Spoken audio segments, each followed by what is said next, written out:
Assalamualaikum warahmatullahi wabarakatuh. Jumpa lagi sama aku, Pitarot biasa. Sekarang pilih kartumu. Kemarin tuh ada yang request ke aku, katanya mau dibacain kenapa sih hubungan stuck ya. Boleh. Itu aku akan bacain. Hubungan stuck tuh bisa aku artikan kalian yang sudah punya pasangan atau pacar, sama pendekatan kamu untuk menembak atau berkomitmen dengan gebetan kamu itu stuck. Nggak ada perubahan. Kadang si dianya ghosting kesana kemari. Nah itu kita akan lihat di situ ya. Tapi tetap aja aku tidak akan membedakan mana yang berpacaran, mana yang masih pendekatan, tapi yang pasti satu hal. Oke, aku akan bikin temanya. Kenapa sih hubungan ini stuck with you?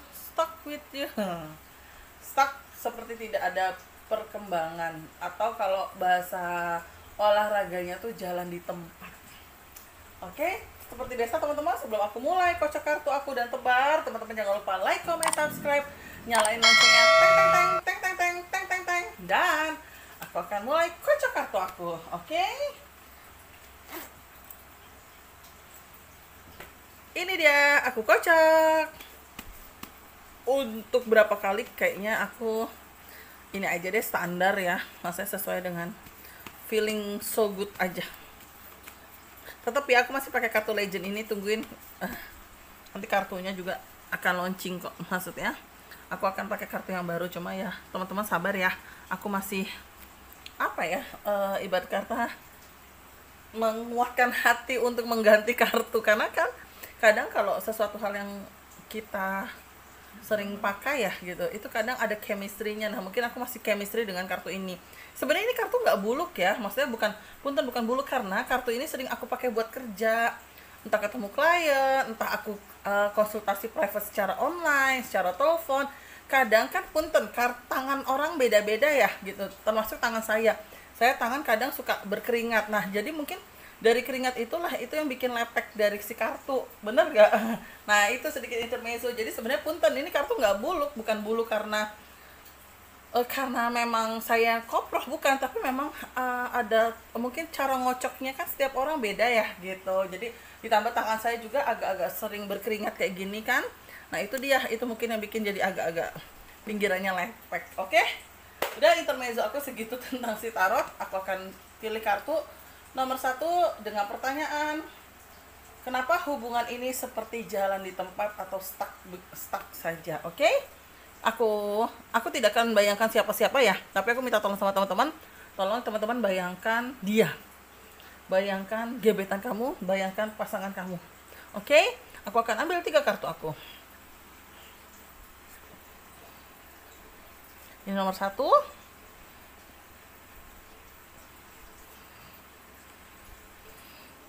Ini nomor 2.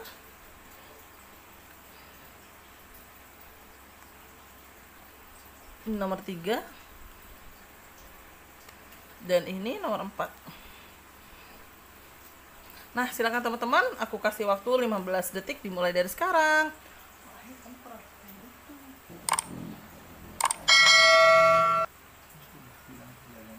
Ini aku baru ngeh. Oke, sudah teman-teman? Oh belum, ya udah, tak tungguin lagi 10 detik.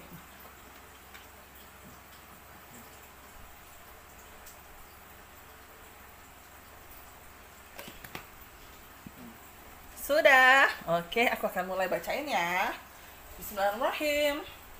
Untuk kartu nomor 1, kenapa sih hubungan ini seperti jalan di tempat? Seperti belum ada perubahan yang signifikan banget. Aku akan pilih nomor 1. Pekerjaan, pergaulan, kebingungan, dan lawan. Oke, aku akan artikan untuk teman-teman yang pilih kartu nomor 1 nih gitu kan. Ada banyak faktor yang membuat dia merasa belum berani untuk ke jenjang yang lebih, atau hubungannya masih ibarat kata berpacaran ya sama kamu. Nah, yang pertama aku lihat dari kartu aku, di sini ada tulisannya bersatu dalam suatu pekerjaan yang membawa kesuksesan. Dia pengen minimal punya penghasilan yang mungkin dia sudah bisa melunasi kreditannya dia. Contoh, mungkin dia ngambil motor, bisa jadi dia juga membantu keluarganya gitu. Bisa jadi juga ada cicilan punten, ada cicilan hutang atau cicilan kredit yang mau dia bayar gitu. Nah, itu aku lihat yang pertama. Jadi dia nggak pengen hutang itu dibawa nanti sampai nikah. Dalam arti adalah takut membebankan kamu, kecuali nanti setelah menikah kalian mau ngambil apa, mau ngambil mobil, motor, atau rumah, ya nggak apa-apa dicicil bersama. Tapi kalau untuk sebelum nikah dia pengen semuanya lunas dulu. Itu yang ada dalam prinsipnya dia. Terus aku juga lihat di sini, di sisi lain ada tulisannya bergaul. Artinya adalah teman-teman di lingkungannya dia saat ini hampir mayoritas mungkin belum menikah. Dalam arti adalah masih teman-temannya yang jomblo, berpacaran. Nah, jadi dia masih terbawa suasana itu. Bukan berarti dia tidak serius ya, kalau aku lihat dari 3 kartu ini. Malah di kartu aku dia serius gitu. Cuma memang ada sedikit pengaruh dari lingkungan pergaulannya dia yang mungkin ada ngomong gini, udahlah lo habisin dulu deh masa muda lo gitu, daripada nanti lo nakalnya setelah nikah, mendingan ibarat kata lo happy happy aja dulu sekarang gitu. Jadi istilah kasarnya gini, punten, omongan temennya ini tuh bukan berarti menjerumuskan dia ya, tapi sedikit mengingatkan dia bahwa artinya adalah ayo jangan buru-buru nikah gitu kan. Ibarat kata nikah itu bukan hanya sekedar kita ngucap sah udah kelar perkara, tapi nikah itu ada ibarat kata ada jenjang-jenjangnya yang dalam rumah tangga ya lo kudu sabar ngejalannya. Dan mungkin untuk aktivitas lo untuk bertemu dengan banyak teman-teman agak-agak susah gitu. Nah, istilah kasarnya kayak gitu. Makanya itu yang membuat dia bukan stuck ya, tapi lebih kecenderungan ke arah dia memikirkan hal itu gitu. Bukan berarti stuck ya gitu. Nah, kartu kedua, jujur dia kadang suka stres kalau kamu mungkin agak-agak nyindir tentang hubungan ini mau dibawa kemana, hubungan ini mau endingnya seperti apa. Dia serius sama kamu. Aku yakin kok dari 3 kartu aku, insya Allah 70% dia serius gitu. Karena apa? Karena memang dia meniatkan, dia mau menyelesaikan hutang-hutangnya, cicil-cicilannya. Itu tujuannya apa ya? Tujuannya adalah biar saat nanti sudah menikah dia tidak membawa hutang. Kalaupun nanti ada kredit lagi, cicilan lagi, ya itu cicilan setelah kalian menikah gitu pikirannya. Jadi dia kadang suka stres, udah diburu-buru, seperti diburu-buru waktu dalam hal pekerjaan, diburu-buru juga mungkin kamunya suka nyindir dia gitu. Nah, terus aku lihat di kartu ketiga itu ada kartu pahlawan. Mungkin secara tidak langsung bisa dibilang dia itu adalah tulang punggung keluarga. Mungkin papahnya kerja, bapaknya juga kerja, tapi dia juga kerja untuk membantu perekonomian keluarga. Bisa jadi dia sedang memiliki adik untuk untuk masalah biaya sekolah, atau memang istilah kasarnya adik-adiknya juga sudah cukup besar, misalnya kayak SMP, SMA, jadi dia lebih membantu ke orang tuanya atau membuatkan warung untuk orang tuanya. Jadi ya memang anak ini anak baik ya, dalam arti adalah dia memiliki rasa tanggung jawab yang baik untuk keluarganya dan mungkin untuk dirimu. Makanya kenapa pada akhirnya dia mungkin kesannya hubungan ini stuck seperti jalan di tempat, karena dia tidak mau nanti keseriusannya kalian itu dia membawa hutang dari dia sebelum menikah gitu. Jadi ya dia pengen semuanya itu nanti sama kamu bener-bener new beginning, bener-bener semuanya tuh lembaran baru yang tidak ada embel-embel dia masih punya utang gitu. Makanya untuk teman-teman yang mungkin memiliki pasangan seperti ini, yang dia bilang tenang yang gitu kan, gue serius kok sama lo, coba deh agak meredam dulu kamunya, jangan terus dipaksa untuk ayo dong yang kapan serius. Aku yakin dia serius kok, insya Allah aku yakin dia serius gitu kan. Hanya saja ya mungkin dia butuh waktu untuk menenangkan pikirannya dia dan omongan-omongan sekitar ya. Mungkin omongannya tadi aku bilang dari teman-temannya dia kan pasti ada mikirnya, udah nikmatin dulu masa muda lo, daripada nanti lo salah keburu-buru lo nikah karena nggak enak sama cewek lo, takutnya malah nanti buyar hubungan pernikahan lo, kan nggak enak gitu. Jadi teman-temannya menurut aku bagus ya, bukan mempengaruhi buruk untuk mengajarkan dia selingkuh ya, tapi lebih ke arah gini, lo siapkan dulu mental lo siapkan dulu untuk ibarat kata keuangan lo, kehidupan lo untuk kedepannya, karena pernikahan itu nggak untuk sehari 2 hari gitu. Bagus sih menurut aku teman-temannya ya, cuma memang kamunya ya gitu kan harus sabar, harus lebih tenang, harus belajar dewasa juga, karena hubungan ini kan tidak seperti yang hubungan anak-anak pada umumnya ya gitu kan, tapi kan ini hubungan sudah menengah ke atas, ibarat kata sudah dewasaan kalian untuk berpikir. Kalau dari faktor keluarganya aku lihat sih fine fine aja, semua menyerahkan ke anaknya atau ke dianya gitu kan. Jadi ya udah, kalau kamu yang pilih kartu nomor satu, sabar dulu, tenang dulu. Aku yakin kok, insya Allah apa namanya, dia berusaha untuk baik, bahkan dia berusaha untuk melunasi mungkin beberapa cicilannya dia gitu kan, dalam hal dia mungkin ngambil motor atau ngambil laptop atau ngambil handphone, kan kita nggak ada yang tahu. Nah itu yang aku tangkap dari kartu nomor satu. Ya betul, dari kartu nomor satu. Nah sekarang aku akan bacain di kartu nomor 2 ya teman-teman ya. Kartu nomor 2, sebentar, ini nomor 3 tak singkirin, nomor 4. Wow. Kartu nomor 2. Kenapa sih dia stuck terus gitu?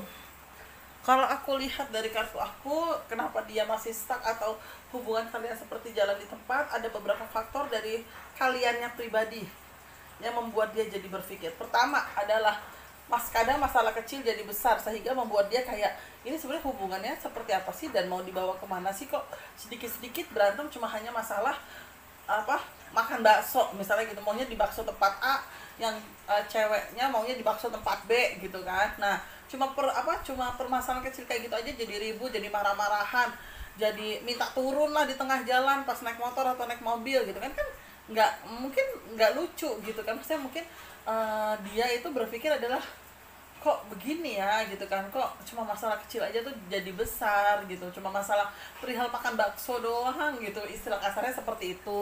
Terus aku juga lihat kadang tanpa disadari hubungan kalian itu seperti juga tidak tektok. Tektok tuh dalam arti adalah yang dia ngomong apa, si kamu nyambungnya apa gitu loh. Jadi ibarat kata ada hal-hal di mana yang tanpa disadari kadang nggak tektok. Misalnya contohnya gini, dia ini gimana sih, kumaha sih gitu kan, diajak ngomong kagak nyambung gitu misalnya kayak gitu. Nah ya itu kayak gitu, hal-hal kecil itu yang bikin dia juga mikir, apa memang dia selemot itu gitu, apa nanti gimana ya kalau sudah punya anak gitu kan, atau misalnya ada keseriusan, atau nanti ketemu lagi sama orang tuaku, nanti dia diajak ngomong nggak nyambung, aduh nanti orang tuaku ilfil lagi. Nah pada saat mungkin kamu atau dia mengingatkan satu sama lain, sekalian salah satu ada yang lagi sensi, ada yang lagi tersinggung, yang notabene lah inilah aku, inilah apa adanya aku, ya kamu terima aku apa adanya, salah lagi ngomong kayak gitu. Jadi ya masalah kecil jadi lagi besar gitu. Nah di sini di kartu kedua, di sini tanpa disadari sebenarnya kalian itu sudah ada gambaran serius, ada gambaran merencanakan entah nanti sebuah konsep pernikahan. Nah terus udah gitu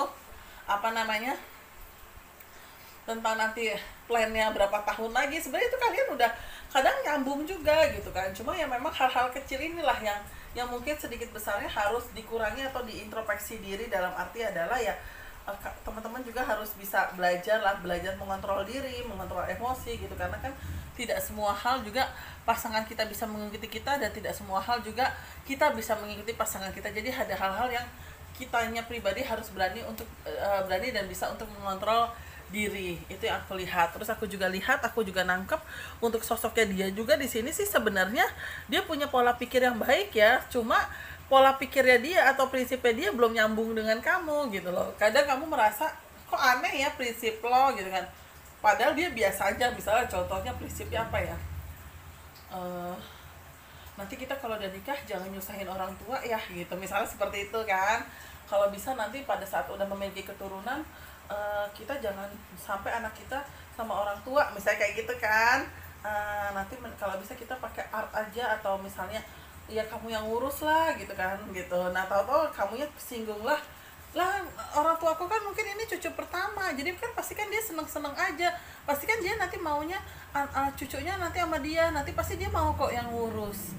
Nah jadi jadi si kamunya itu merasa aneh nih dengan prinsipnya dia, tapi dia berpikir adalah, loh masa kita dari kecil sudah diurus sama orang tua, masa anak kita juga diurus sama orang tua. Jadi pikirannya dia kayak gitu, tapi pikiran kamu adalah namanya orang tua kamu mungkin ini cucu pertama, pasti kan disayang gitu. Jadi kayak kepengennya yang namanya cucunya itu ya dirawat sama nenek sama kakeknya gitu. Tapi Kalau si dia itu berpikirnya adalah ya nggak apa-apa walaupun itu cucu pertama, tapi kan memang kita yang harus ngurusnya. Kalau bisa jangan nyusahin kakek sama nenek untuk ngurusin anak sekecil ini, misalnya seperti itu. Jadi ribut lagi gitu ya. Sebenarnya hal-hal sepele yang mungkin pola pikir dan apa ya, kedewasaan kalian itu belum kuat satu sama lain. Tapi bagusnya adalah di sisi itu semua aku lihat bagusnya ya, dia itu tidak stuck, dia itu tidak jalan di tempat untuk hubungan ini, karena dia sedang memperhatikan kamu, bahkan tanpa kamu sadari dia sedang menghitung-hitung budget untuk nikah.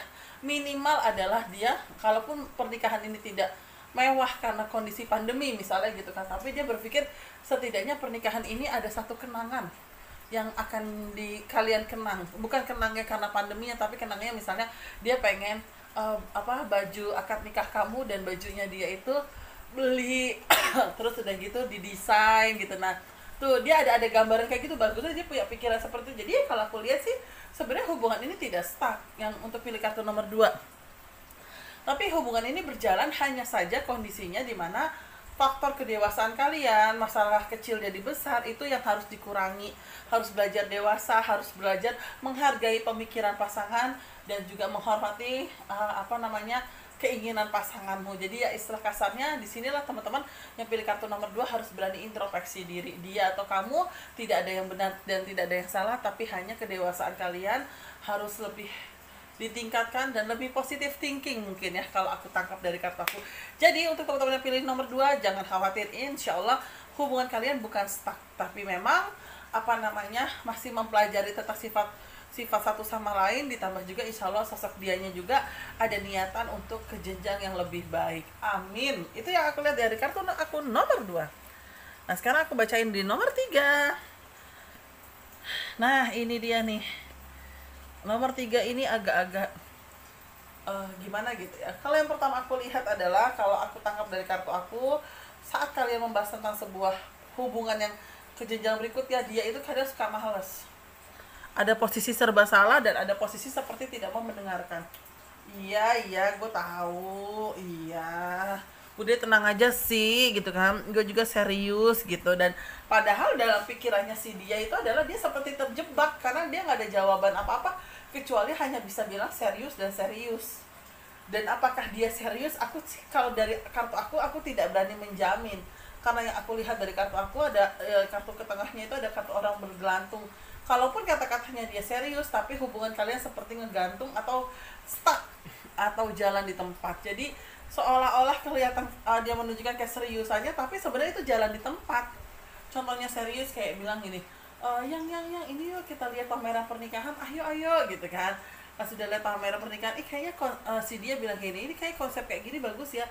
Yaudah aku ngumpulin duit dulu deh, kita ngumpulin duit ya, bener ya yang ya, iya beneran kamu ngumpulin duit. Padahal ya dia nyantai, dia mungkin belum ngumpulin duit gitu kan, walaupun aku lihat dia kerja keras banget gitu kan, dia konsentrasi cari uang, tapi ya memang yang dia lakukan itu adalah cari uangnya itu adalah ya buat kebutuhannya dia dulu gitu loh, buat kepentingannya dia ya, entah dia mau beli handphone lah, kendaraan lah, atau apalah gitu. Jadi ya mungkin untuk menyisihkan ke arah pernikahan paling hanya berapa, mungkin bahasa kasarnya aku ya berapa ratus ribu gitu kan, istilah kasarnya kayak gitu. Jadi ya kalau aku tangkap seperti itu. Jadi kalau untuk hubungan di nomor 3 ini memang aku lihat sepertinya jalan di tempat, dan dia itu cuma kebanyakan bicara doang gitu kan. Jadi untuk actionnya itu masih yang udahlah ya, kan namanya kita ngumpulin duit kan kita harus tenang gitu kan, boleh dong, apalagi kan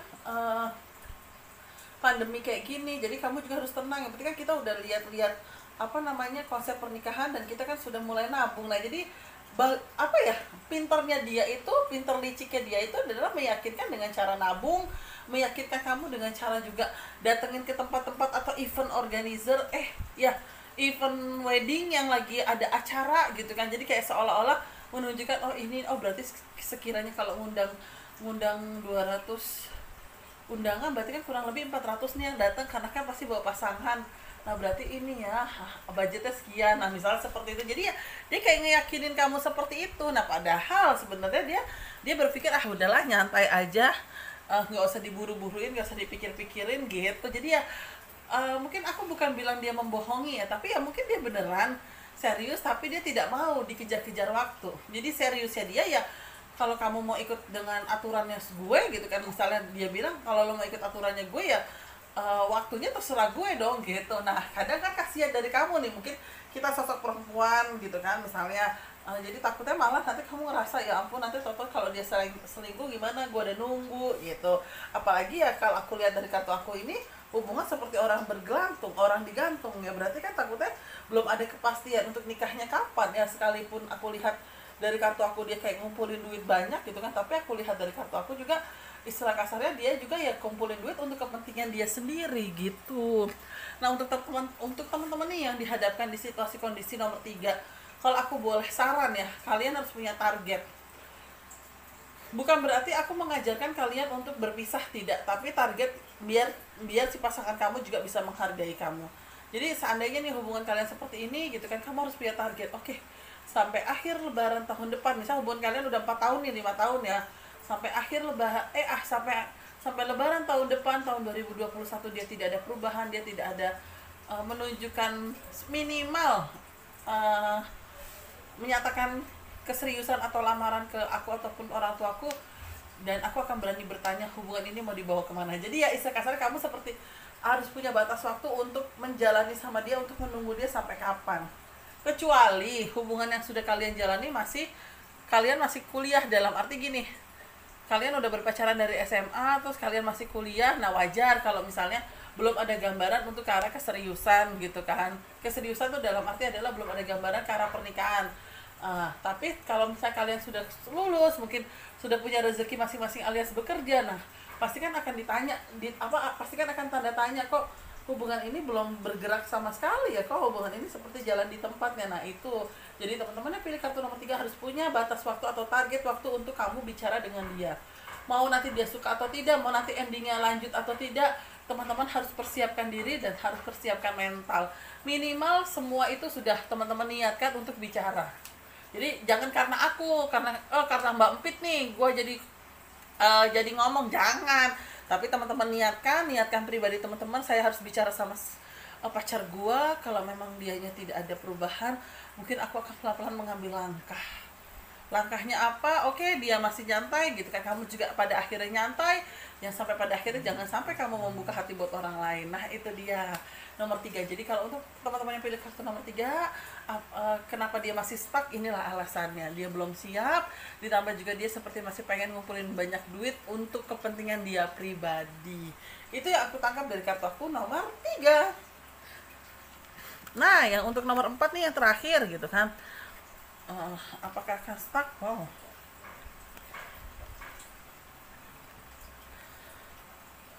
Wow, ini cukup perjuangan cukup sadis ya. Dalam arti adalah cukup sadis. Yang pertama aku lihat dari kartu aku seperti perputaran roda, situasi tidak stabil. Artinya adalah banyak faktor di mana kalian akan berjuang untuk untuk mendapatkan sesuatu, yaitu hubungan kalian. Mungkin bisa dibilang restu, bisa dibilang juga rezeki, bisa dibilang juga faktor perjalanan kalian gitu. Karena yang aku lihat dari kartu aku tuh gini, ada kartu restu juga ya, kayaknya waktu itu mungkin salah satu orang tua kalian ada yang kurang setuju karena mungkin faktor teman-teman masih baru kerja atau teman-teman baru lulus kuliah, jadi pengen nyari uang dulu gitu kan, sedangkan mungkin dianya sudah siap karena mungkin usianya dia beberapa tahun di atas kamu gitu kan. Jadi ya istilah kasarnya ada hal-hal di mana yang mungkin dia merasa sudah siap tapi kan kamunya masih belum gitu. Terus aku juga lihat hubungan kalian seperti ya mungkin kurang disetujui karena faktor usia juga selisihnya, terus ditambah juga mungkin bukan tidak disetujui dalam arti terus ditambah juga ibarat kata kamunya masih ngerasa masih kecil, masih cimi-cimi, masih uwu gitu kan, tahu-tahu nanti udah nikah gitu. Jadi kamu tuh ada pikiran seperti itu, dengan bergejolaknya hati, dengan kebimbangan kamu juga, mungkin dianya juga yang sudah siap gitu kan. Jadi yang merasa di sini hubungan yang membuat hubungan stuck malah sebenarnya secara tidak langsung dari diri kamu sendiri gitu kan. Kalau dianya sih 50%, 60% sudah siap gitu, kamunya yang masih belum siap gitu kan. Nah itulah bergejolaknya hal itulah yang membuat yang membuat jadi hubungan kalian tuh seperti roda berputar, udah ditambah restu, ditambah ini, ditambah itu, pokoknya ibarat kata mumut ngejelimet. Tapi setelah ibarat kata hal itu terjadi, hal itu mungkin sudah dilewati, akan ada tulisannya kemenangan.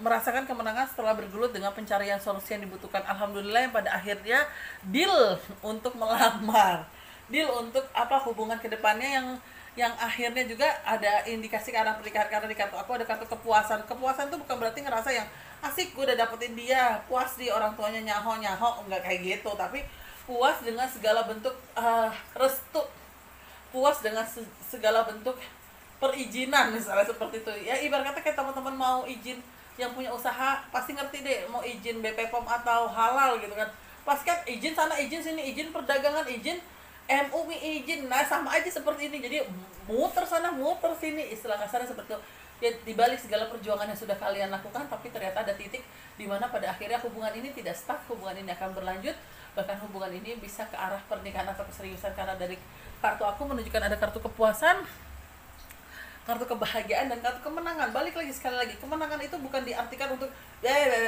orang tua kamu kalah, enggak, tapi kemenangannya kemenangan untuk semuanya. Yang akhirnya orang tuanya kamu sayang banget sama dia, kalau orang tuanya dia mah sudah sayang sama kamu, jadi ya kamu nyantai gitu kan. Nah udah gitu hubungannya juga udah enak, semuanya udah kembali kembali apa adanya dan terbuka gitu. Jadi ya kalau aku lihat, insya Allah milik kartu nomor 4, hubungan ini tidak stuck dan ada gambaran keseriusan untuk kedepannya dan kepuasan setelah bergelut dengan mencari solusi. Ini hubungan ini gimana ya, hubungan ini bakal seperti apa ya gitu teman-teman yang pilih kartu nomor 4. Nah sudah aku bacain 1, 2, 3, dan 4. Semoga kiranya berkenan buat teman-teman semua. Sekali lagi saya selalu bilang sama teman-teman, baik yang private konsultasi sama saya, atau yang bertemu langsung dengan saya, atau yang saya bicara lewat channel YouTube ini, yang baik dari sebuah gambaran kartu tarot atau apapun yang bentuknya dalam judul membaca atau menerawang ke depannya, jadikan doa dan motivasi. Doa dan motivasi, kata Mbak Pit, gue 2 tahun lagi nikah, berarti dari sekarang nih gue harus memperbaiki diri, memperbaiki perawatan wajah, berarti gue harus menjaga diri gue nih, sampai pada akhirnya gue membuka hati buat orang lain yang untuk 2 tahun ke depan ada gambaran pernikahan. Nah itu kan doa, itu kan niatan kita untuk bisa memotivasi untuk lebih baik, bener gak? Nah kalau sesuatu halnya yang kurang baik, saya memberikan informasinya, jadikan itu sebuah antisipasi. Antisipasinya apa? Ini contoh, kemarin ada klien saya, tapi saya sih agak-agak worry juga ya, tapi dalam arti ya saya sih sedikit memberikan ya support dia juga ya, maksudnya nggak usah seperti itu. Nah dia bilang gini, Mbak Pit kan pernah membacain kartu tarot aku, katanya sekitaran bulan Oktober itu aku ada barang yang hilang. Wah itu aku jiper banget, dia bilang gitu. Ini berarti kan kalau ada barang yang hilang kan berarti sesuatu hal gambaran tarot kurang mengenakan atau kurang baik ya. Nah tiba-tiba dia menanam matras nih gitu kan, karena kan saya selalu bilang kalau yang tidak baik itu dijadiin sebuah antisipasi. Ibarat kata kamu jatuh, di bawahnya sudah ada matras, jadi tidak sakit banget. Nah dia seperti itu, ibarat kata. Akhirnya saya kalau pergi-pergi misalnya ke tempat umum, saya misalnya suruh mama saya ke pasar, atau suruh mama saya ke toko roti, atau ibarat kata yang banyak ketemu dengan orang yang mungkin kita nggak kenal gitu kan, itu saya sampai gak bawa handphone loh Mbak Pit. Saya sakit takutnya kalau handphone itu hilang, karena sebenarnya bukan masalah nominal dari handphone itu, tapi data-data yang ada di dalam handphone itu. Nah itu dia. Jadi ya itu mungkin antisipasinya dia ya, ini contoh aja ya, ini antisipasinya dia saat saya berbicara ada yang kurang baik gambarannya di bulan Oktober. Nah seperti itulah teman-teman contohnya. Jadi yang baik dijadikan doa dan motivasi, yang kurang baik pun dijadikan doa dan antisipasi. Doanya, ya Allah seandainya memang itu sedikit terjadi, tolong jaga saya, tolong berikan saya yang terbaik, tolong berikan saya kemudahan biar saya bisa mengambil keputusan. Nah ibarat kata seperti itu. Jadi ya amit-amit kalau ternyata bacaan saya di ACC Allah tiba-tiba keplek kamu jatuh patah hati, kamu nggak sakit hati banget karena kamu sudah tahu gitu kan. Setidaknya kamu sudah menyiapkan mental dan hatimu gitu teman-teman. Semoga omongan aku bisa teman-teman pikirkan dan cerna semuanya ya. Terima kasih banyak, mohon maaf kalau ada salah-salah kata, baik aku sengaja ataupun tidak sengaja. Terus teman-teman jangan lupa dong support aku, dukung aku di channel YouTube aku Empit Channel, dan selalu support aku juga di Instagram aku @empit_tarot. Ayo dong teman-teman, follow terus gitu kan, biar followers aku naik cile.